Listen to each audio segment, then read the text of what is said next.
Guys, good morning. So, nagluluto lang ako ngayon ng breakfast namin. So, yeah, nakikita yung aming CR.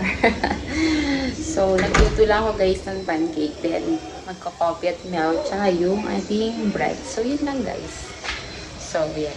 Guys, ito yung aming breakfast for today. So, nagluto ko ng pancake tsaka bread. So, milk. So, magluluto pa ako ng egg. So, hindi ko alam kung gugustuhin pa ng mga bata mag-egg. So, anong oras na kasi. So, yeah.